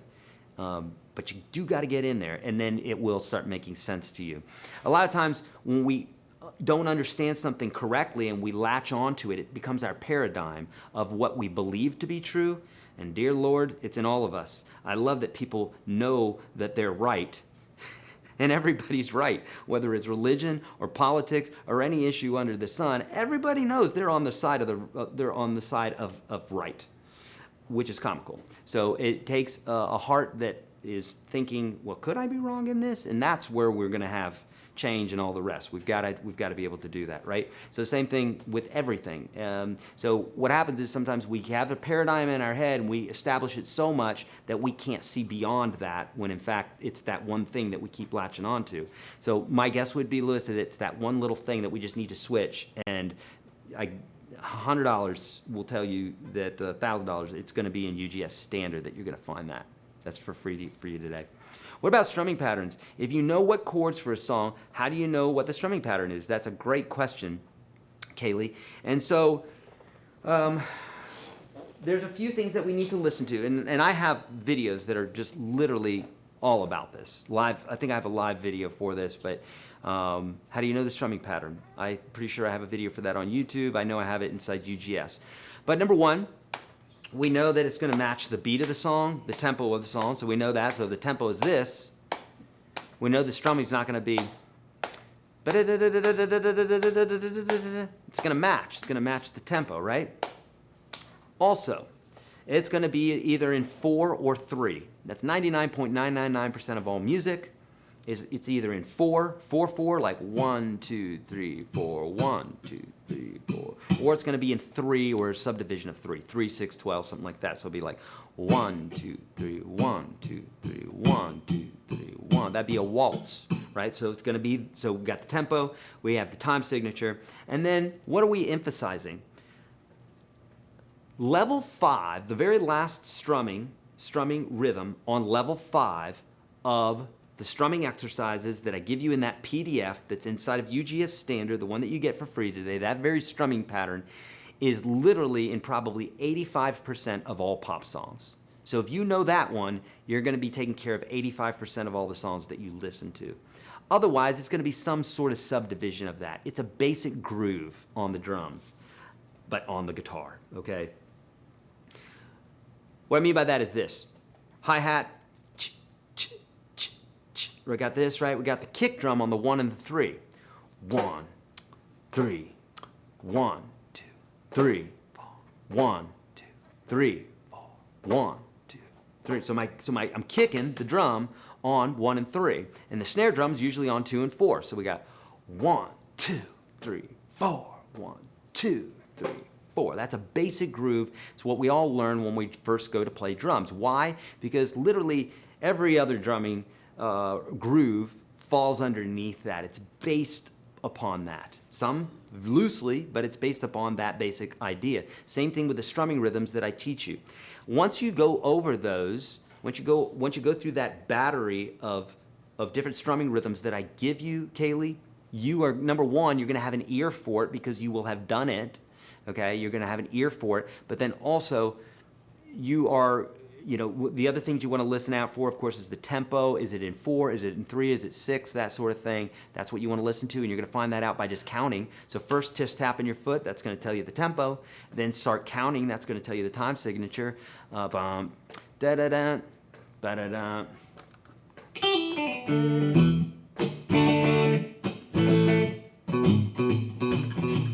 Right, 2, 3, 4, 1, 2, 3, 4. Now we know the timing. We got the tempo, we got the timing. 2, 3, 4, 1, 2, 3, 4. Now we got that. Now, what is the strumming pattern? Well, you know, in a song like that, what we were just listening to, Back in Black, there's, you know, it's not strumming rhythm as much as it is a riff. But if we took something like, we took, you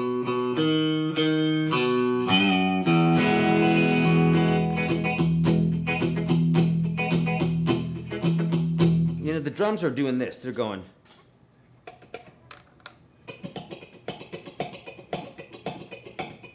It's called the train beat, right?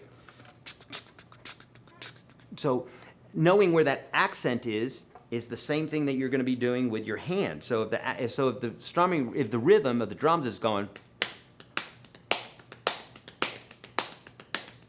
then you could do this, you could do that, chugga, chugga, chugga, chugga, chugga, chugga, on the guitar. This is exactly what the drums are doing, and I'm even accenting it like the drums are. Okay, so listen to the drums. A lot of times that will give you where the emphasis is. I say sometimes, all the time, the drums are going to tell you where the emphasis is because, you know, basically when you're listening to a song, there may not even be a guitar in there. You know, if I do this, if I go this classic, right?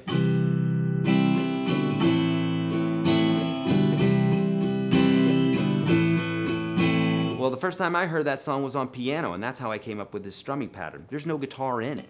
There doesn't have to be because it's a basic feel of the song. And after you go through those strumming rhythms that I give you in the program, you're going to start understanding it because you've spoken the language. Make sense? With experience, can you identify a note or chord just by hearing it? Yes, and it's not something that just happens one day. It's like anything else. You just get better and better at it as you do it more. And as you are challenging your ear. So the only way that we get good or grow in any area is when we challenge ourselves, right? If you want to get good at being in cold water, you take cold showers. That's what you do if you're Wim Hof. If you want to get good at breath control, you do breathing exercises. If you want to get good at lifting weights, you lift weights. You want to get good at guitar, you play guitar. It's like literally that simple. Seems the world doesn't know that, though. I see a lot of people, like, they're literally baffled by that. So if you know that, then you are way ahead of a lot of people. So yes, indeed, with experience, you can identify a note or a chord just by hearing it. It's not something you're born with. Some people will argue that some people are born with perfect pitch. It's an anomaly. It doesn't happen very often. And I've had 2 students that had perfect pitch out of the tens of thousands of lessons that I've taught. I've literally had 2 students that had perfect pitch, and as musicians, they absolutely sucked. So perfect pitch doesn't make you a good musician. It's just like a fun little novelty if you develop relative pitch, which is what I have, and we all have relative pitch. That's just being able to hear, is this low? Is this high? That's it. If you can hear a difference in pitch of what I did just now, congratulations, you have relative pitch. That just means that you know a relative highness and lowness of things. That's all that means. And it means a lot for musicians because that's what 99.9% of all the musicians out there use is relative pitch, not perfect pitch. So don't think it's something that you're missing out on. It'd be cool to have it, maybe, I don't know. I've heard it troubles them too. This kid, one of the kids that used to come in to my lessons would tell me all the time, your B string's out of pitch. It's flat.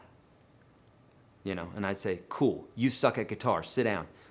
No, I didn't, but that he was this kid who he was I don't know, it was a funny deal. I won't go into that one, but yes, and the way that you can do that is, well, watch the lessons that I have. Search YourGuitarSage ear. I have lessons for you on this. Finding the tonal center. I say that 80% of your ear has nothing to do with your ear. It has to do with your understanding of music. And I only said 80% because I thought that 100% would piss people off. So I just said 80% because people are weak. A lot of people are weak, not you guys, but a lot of people are weak. So you gotta soften things for them because otherwise they're gonna freak out. So I said 80%, but here's the deal. This is why, listen out to me, this is why I say this. A child who has just been born, let's say they have all their faculties. Let's say they're not born with black and white vision or something like that, which I don't think they do, but I think dogs do. But nonetheless, a child is born with their eyes, their hearing, all the rest, and you play them Beethoven's Fifth. Boom, here's the speakers, clear speakers, they're listening to it. And over here is a 93-year-old man who for 70 of those years was a conductor in the biggest orchestra in the world. And he's so used to listening to Beethoven's Fifth, and he's seeing the chords in his head, and he's doing all this. Neither one of those are listening to that song differently. They're not hearing the song differently. The same waves, the same frequencies, the same chords, everything is hitting their ear in the exact same way. Nothing's different. His ear isn't more open. There's nothing physically happening different to his ear. He probably just can't hear as well as the baby can anymore, which even further proves what I'm about to say. But the way that he deciphers what he's hearing is everything. This is why I say your understanding of music theory, your understanding of of physics and those sorts of things will help you to decipher what it is that you're hearing. If I'm a baby and I hear a dog barking and I haven't seen a dog bark and then I associate a dog barking with that sound, then it's going to sound like a cacophony of whatever. It's not going to sound like anything that I know. The first time that I ever heard a fox was just a few years ago. I had my windows open at night in my house, and I heard a fox. It was right underneath my window. And dear God, I thought a woman was being strangled out in the woods. And I got up and I was like, what's that? What is that? And I'm listening, but I knew it wasn't a woman because it was over and over again, and it didn't change, and it wasn't like help me, it was just screams. It was a fox, and I had never heard a fox before. So in my mind, I'm picturing all this stuff. So my association to the noise had everything to do with it. So again, you understanding the instrument is more about what's happening. You're not really truly developing your ear. You're developing your sense of what it is that you're hearing. Does that make sense? Good. Street Bright says she finds that so helpful. Yay. Love it.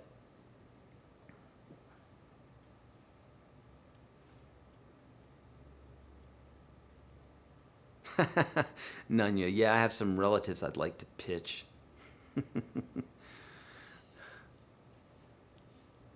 Okay. Stafford, what's up, friend? Stafford's in the program. He's in UGS. We're chatting all the time in there.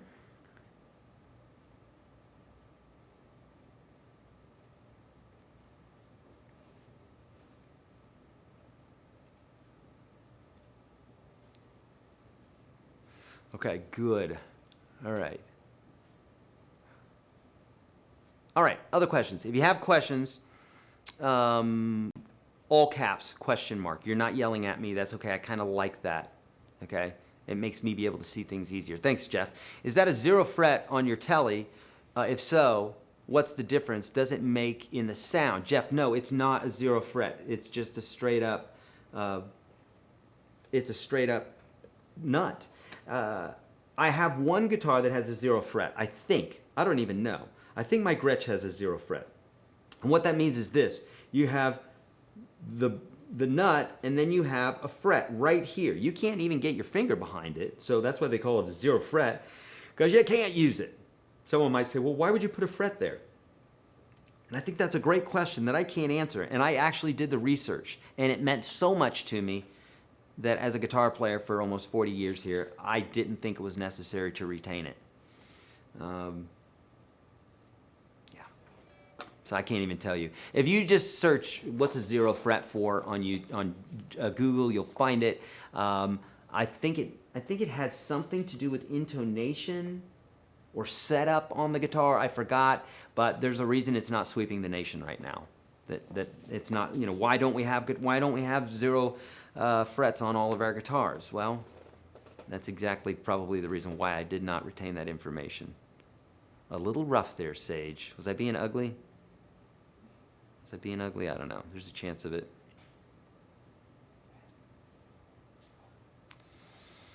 Okay. Jason DeGrom has perfect pitch. It's funny because you don't have to be a musician. I don't even know who Jason DeGrom is, but... He's referring to a baseball player. Oh, there you go. He's a baseball player? Exactly. So I was going to say there's lots of people who have perfect pitch and they're not even musicians. Right?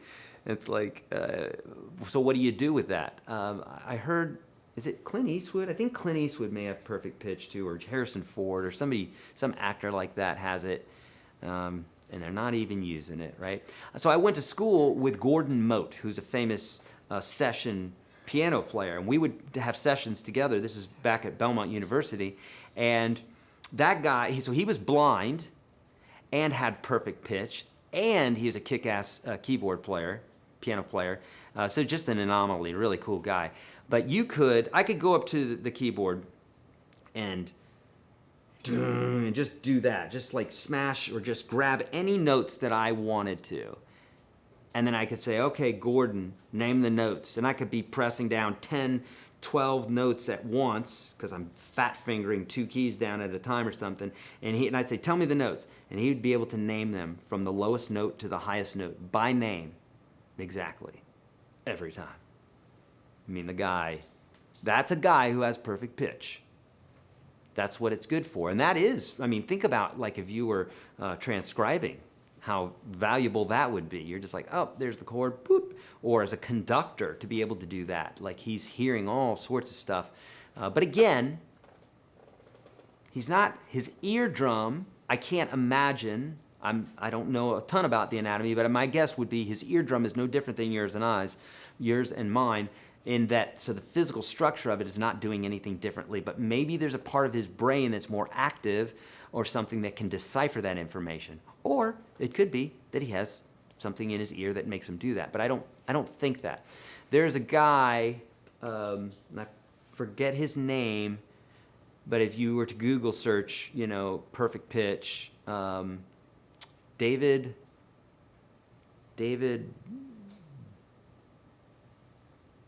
Burge or something like that, or just search perfect pitch David and his name will pop. Whoa? Burge, thank you so much. David Burge. So he has a program on perfect pitch that he says you can develop it. Now, I bought that program years ago when I was an impatient teenager, and I went through about a day of it, and I said, to hell with this is boring, and I stopped. So I can't tell you from experience that it works or not. Rick Beato did a video on this not too long ago because his kid has perfect pitch. Rick says he believes that you cannot. I'm not going to argue or stand by that because I don't know. He feels firmly that you cannot develop perfect pitch. David says he teaches people perfect pitch all day long. Wow, how about that? People disagreeing on the internet. It happens every now and then. But there you go. Oh, I don't know the answer to it. Do you ever substitute or borrow chords with bars going up the neck? Do you ever substitute or borrow chords with... Don't know what you mean by that, my friend.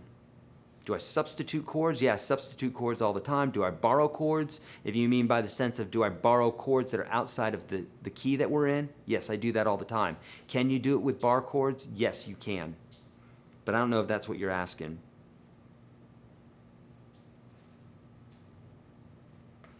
Right, with the foxes, they're freaky, aren't they? They sound, if you don't know what you're listening to, now I hear them all the time and I'm like,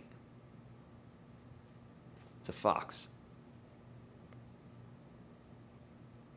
Help me, I'm being attacked in the woods. I don't know how they do that. It's fantastic, I'm joking. It's just more like, it's a scream, it's crazy. Okay, apparently the 0 fret is to remove friction through the nut. Thank you, Amber. No one likes that. Okay. What are the best scales to use for blues rock soloing? Josh. So I don't know about the best, but I can tell you the ones that everybody uses. It's the pentatonic scale and the blues scale.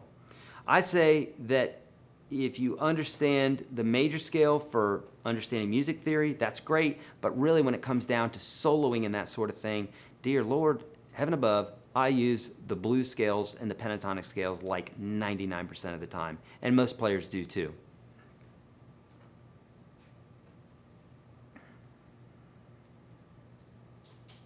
What did the fox say?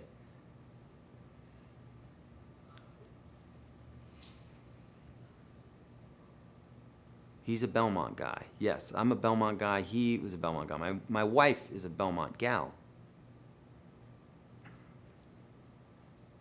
Listen to this. Nancy has a daughter who has perfect pitch and relative pitch. And so obviously relative pitch is something that you learn. Everybody has relative pitch. But perfect pitch, again, we know what that is, or we have an idea of what that is. But Nancy's daughter has perfect pitch and can tune her guitar to her voice. Isn't that cool? She could just be like, oh, I have perfect pitch. I don't. I have relative pitch. I just literally have a song, breaking the law. It's a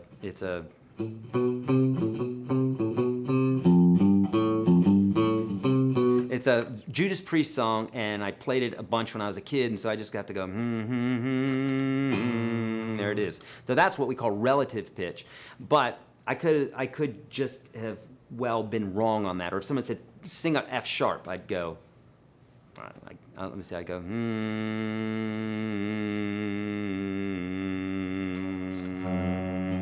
So I could find it, but someone with perfect pitch would be able to literally, it's almost like they see it and they can grab it and then just sing it. Me, I'm using relationships, relativism, right? So I'm saying, ba-da-da, ba-ba-ba-ba, that, whatever that song was, the A, and then I'm working down in half steps. But this is where knowledge comes in. If I don't know what a half step is, or if I don't have this song to associate, if I didn't know that that was an A, then I can't associate that. Cool? Does that make sense? All right. Do I know Tom Snyder? I don't.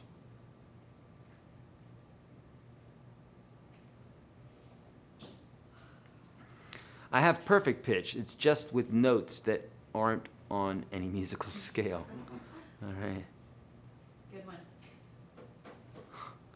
I didn't know alpacas scream like they're getting murdered. Oh my goodness. I know goats do. I love that Taylor Swift video with the goats. That's fun. It's fun for the kids. Okay, so someone else was saying here, how to memorize scales easily. Please, reply. Okay, well, you memorize scales just by memorizing them easily. The easiest way to memorize them is to, number one, don't memorize scales that you're not going to use. And number two, understand that when you know one scale, you know all the scales, or at least what I mean by that is you know them in all keys. So if you're learning one form of the scale, you just learned 12 forms because it's all the same chord.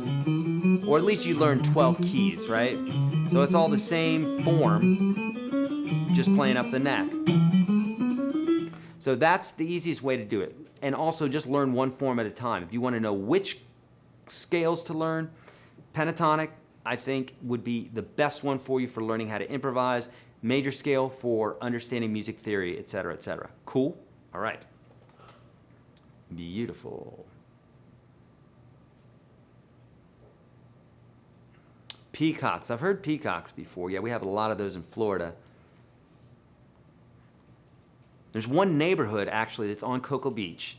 It's the weirdest thing. You drive into this neighborhood, there are peacocks everywhere, pooping on people's cars. There's the ladies, there's the boys, and they walk down the street, and sometimes they'll walk together like in a gang, and you're just like, whoa, what is going on? And it's this one neighborhood, and whenever we're in Cocoa Beach, we'll go through this neighborhood, and sitting on cars, sitting on houses, these giant, majestic birds. You're like, what is going on? It's the funnest. Okay, this is a great question here. AB's Guitar World. Hi, Eric. Could you please explain the Hendrix chords and how it's formed? I am AB, the one who pinged you on the first regarding half-six chords. Okay, Hendrix chords or the Hendrix chord. So there is, Hendrix would do this thing where he would play his chords with his thumb over the top of the neck. Like this. So like they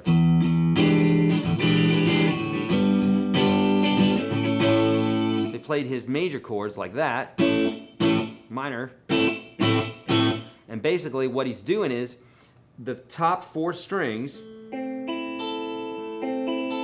are being played as if he was playing just a bar chord. So he's barring with his first finger there like that, and then has this guy down to make that nice minor chord that you're used to, right, from the E form. So he's doing that, but instead of playing it like this, he would just play strings 4, 3, 2, 1. He'd not play the fifth string, and he'd bring his thumb over the top of the neck to grab that A. And it had this type of sound to it.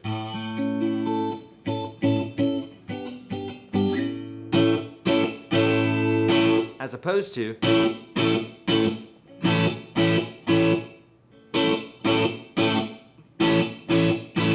definitely a little bit more sparse because we're not using that fifth string root, or we're not using the 5th string. So the harmonies are spaced out a little bit. It creates just a little bit of a clearer sound. You may like it, you may not. This is what the cool thing is about music is art, art's subjective. So what do you like?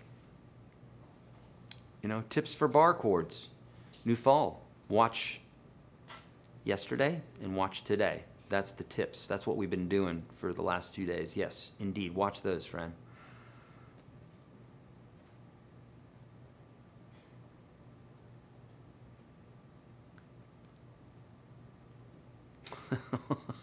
Hold on, what? I'm missing something there. You guys are talking about me behind my back. No, right in front of you. Poop DEFCON. Did I say poop? We got a bet going that I say poop every broadcast. Is that it? Is that a little private joke between everybody but me? All right. Pentatonic form 1, yeah, that's a good one. That's a good one, yeah.